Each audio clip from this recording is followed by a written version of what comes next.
ان الحمد للہ نحمده ونصلی علی رسولہ الکریم اما بعد اعوذ باللہ السمیع العلیم من الشیطان الرجیم من ہمزہ ونفخہ ونفثہ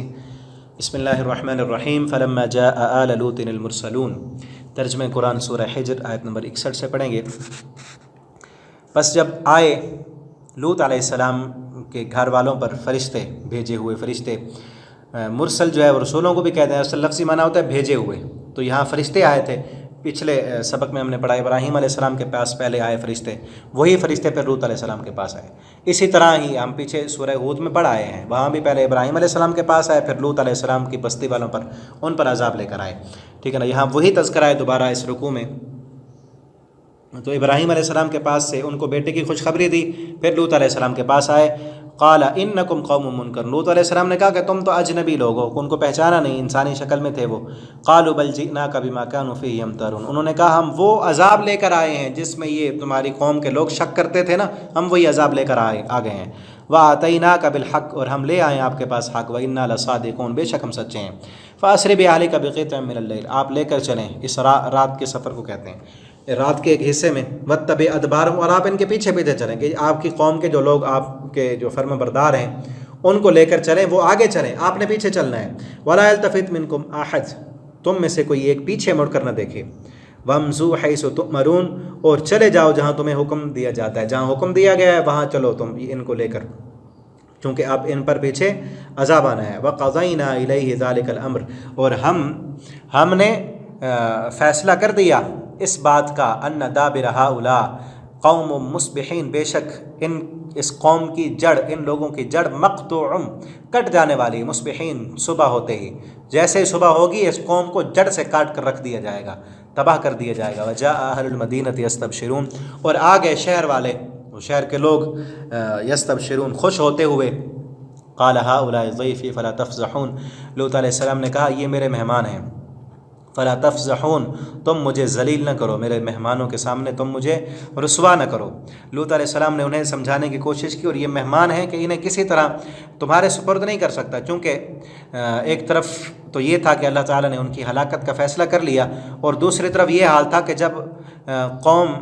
لوط علیہ السلام کی قوم کو پتہ چلا کہ لوط علیہ السلام کے گھر میں کچھ خوش شکل، خوبصورت شکل میں نوجوان تھے، پیچھے بھی ہم پڑھ آئے، یہ لوط علیہ السلام کی قوم کے لوگ لڑکوں کی طرف جو ہے ان سے اپنی شہوت پوری کیا کرتے تھے، تو یہ فرشتے بھی خوبصورت نوجوانوں کی شکل میں مہمان آئے تھے، تو وہ بھاگ کر خوش ہوتے ہوئے آئے کہ آج ان کے گھر میں مہمان آئے ہوئے ہیں اور خوبصورت نوجوان ہیں، اور اس سے لوط علیہ السلام سے مطالبہ کیا کہ آپ آڑے نہ آئیں، ان کو ہمارے حوالے کر دیں۔ تو لوط علیہ السلام نے ان سے کہا یہ میرے مہمان ہیں، تو مجھے ذلیل نہ کرو، میرے مہمانوں کے ساتھ تم اگر کوئی غلط حرکت کرو گے تو اس میں میری ذلت ہے، میری رسوائی ہے، ٹھیک ہے نا۔ تو جو اچھے لوگ ہوتے ہیں، با اخلاق لوگ ہوتے ہیں، خاندانی لوگ ہوتے ہیں، وہ اپنے مہمانوں کی حفاظت کیا کرتے ہیں، ان کے مہمانوں کی عزت ان کی عزت ہوتی ہے، اور ان کے مہمانوں کی ذلت، رسوائی، ان کی بےزتی، ان کی میزبان کی بےزتی ہوا کرتی ہے، ٹھیک ہے نا۔ واتقوا اللہ، اللہ سے ڈرو، ولا تخزون، اور مجھے رسوا نہ کرو۔ قالوا اولم ننهک عن العالمین، انہوں نے کیا کہا، اے لوط، وہ کہنے لگے اولم ننهک، کیا ہم نے تمہیں روکا نہیں تھا پہلے، عن العالمین، جہان والوں سے، کہ تو جہان والوں کا، سمجھ لیں کہ ان کے انداز، کہ تو جہان والوں کا ٹھیکیدار نہ بنا کر تو سب کا حمایتی بن کے آ جاتا ہے، تجھے کیا پڑی ہوئی لوگ، تو کیا ان کو جانتا ہے، تیرے کو رشتہ دار لگتے ہیں یہ، تو ہر وقت ہر کسی کی حمایت کرتا ہے، تجھے کیا، ٹھیک ہے نا۔ تو اجنبیوں کا کیا لگتا ہے، کیوں ان کی حمایت کرتا ہے، ہم نے تجھے کئی بار روکا ہے کہ تو اجنبیوں کی حمایت نہ کیا کر، ان کو اپنا مہمان بنا ہی نہ، تو تیرے کو رشتہ دار تھوڑے ہیں۔ وہ ساری گفتگو جب لوط علیہ السلام، اس وقت ہو رہی ہے جب لوط علیہ السلام کو ابھی علم نہیں تھا کہ جو اجنبی مہمان ہیں یہ اللہ رب العالمین کے بھیجے ہوئے فرشتے ہیں، ٹھیک ہے نا، اور اس قوم کو پتہ ہی نہیں، کیونکہ پچھلی گفتگو جو ہے یہ آگے تو پہلے گئی ہے، لیکن پیچھے ہم سورہ ہود میں پڑھ آئے ہیں، وہاں پہلے ہی ہے یہ، ٹھیک ہے نا۔ قال ہؤلاء بناتی، پھر لوط علیہ السلام نے کہا یہ میری بیٹیاں ہیں، ان کنتم فاعلین، اگر تم کچھ کرنے والے ہو تو یہ عورتیں اللہ رب العالمین نے بنائی ہیں، اور یہ بیٹی سے مراد حقیقی بیٹی نہیں، کیونکہ ایسے زانی لوگ جو تھے، وہ زانی تھے نا،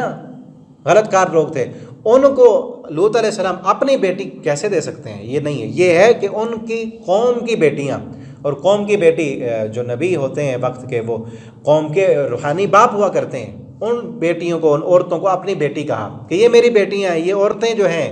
یہ لڑکیاں یہ اللہ رب العالمین نے تمہاری جو ہے خواہش کو پورا کرنے کے لیے بنائی ہیں، ان سے نکاح کرو، جائز طریقے سے جو ہے اپنی خواہش کو پورا کرو اگر تم کچھ کرنے والے ہو۔ لعمرک،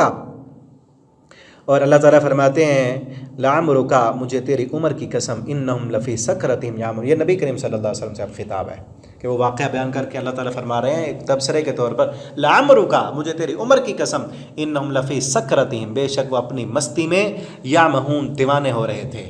کہ ان کو نشہ، جس عادت کا، جس برے فعل کا نشہ چڑھا ہوا تھا، اپنے اس نشے میں اندھے ہوئے تھے۔ ان کو نہیں پتہ تھا کہ یہ جو آئے ہوئے مہمان یہ ہمارے اوپر تباہی کا پیغام لے کے آئے ہیں، اندھے تھے، ٹھیک ہے نا۔ اور آج بھی ایسے ہے جو غلط کاری میں پڑ جائے، زنا میں، شراب میں۔ ابھی پچھلے دنوں ایک میں نے خبر پڑھی کہ ایک لڑکے نے کہا لڑکے نے لڑکے سے شادی کا مطالبہ کیا کہ تو مجھ سے شادی کر، وہ تیار نہیں ہوا تو اس نے فیر مار کے اس کو مار دیا۔ ایسے واقعات کہ انسان کی عقل حیران رہ جاتی ہے، ٹھیک ہے نا۔ اور یہ غیر مسلم لوگ ہمارے معاشرے میں یہ بد فعلیاں، بد کرداریاں اور زنا، شراب، یہ ساری چیزیں پھیلانا چاہتے ہیں۔ وجہ یہ ہے کہ ہماری نوجوان نسل دین سے دور ہے، شریعت سے دور ہے، اسلام سے دور ہے، ٹھیک ہے نا۔ اللہ تعالیٰ بھی پھر یہ جب یہ اس لت میں پڑ جائے کوئی بھی، پھر وہ اندھا ہو جاتا ہے، کیونکہ قرآن کا تبصرہ ہے۔ اللہ تعالیٰ فرما رہے ہیں لعمرک، نبی تیری عمر کی قسم، انہم لفی سکرتہم یعمہون، اپنے نشے میں، اپنی مستی میں وہ اندھے تھے، دیوانے ہو رہے تھے۔ فاخذتہم الصیحہ، پھر پکڑ لیا ان کو ایک چیخ نے، مشرکین، سورج نکلتے ہی۔ فجعلنا عالیہا، پھر کیا کیا، عالیہا سافلہ، اس کے اوپر والے حصے کو اس کے نیچے والا حصہ کر دیا،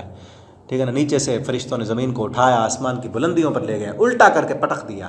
سافلہ وامطرنا، اور پھر اوپر ایک تو پیر پچھلی آیت میں کیا ہے، صیحہ، چیخ آئی، 3 عذاب آئے ان پر، چیخ آئی، پھر بستی کو اٹھایا گیا، الٹا کیا گیا، وامطرنا علیہم حجارہ، پھر پتھروں کی بارش ان پر برسائی گئی، سجیل، کھنگر کے پتھر،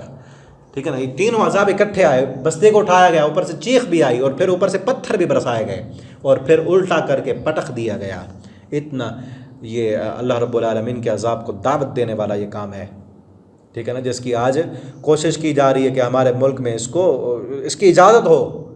ہم جنس پرستی کی اجازت ہو، ٹھیک ہے نا۔ کوئی لڑکی لڑکے سے شادی کرنا چاہتی ہے کر لے، مرد مرد سے شادی کرنا چاہتا ہے کر لے۔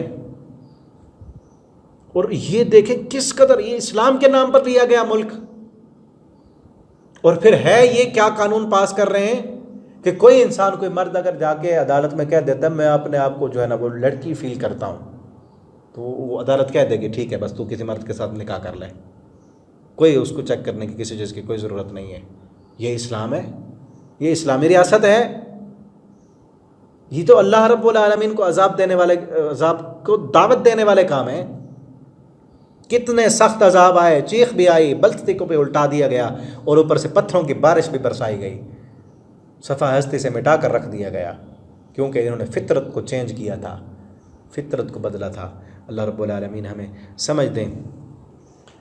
ان فی ذالک الآیہ، اللہ فرماتے ہیں اس میں آیت، اس میں نشانیاں ہیں، للمتوسمین، گہری نظر رکھنے والوں کے لیے، جو گہرائی کے ساتھ سوچتے ہیں، غور و فکر کرتے ہیں، اس میں بہت بڑی اس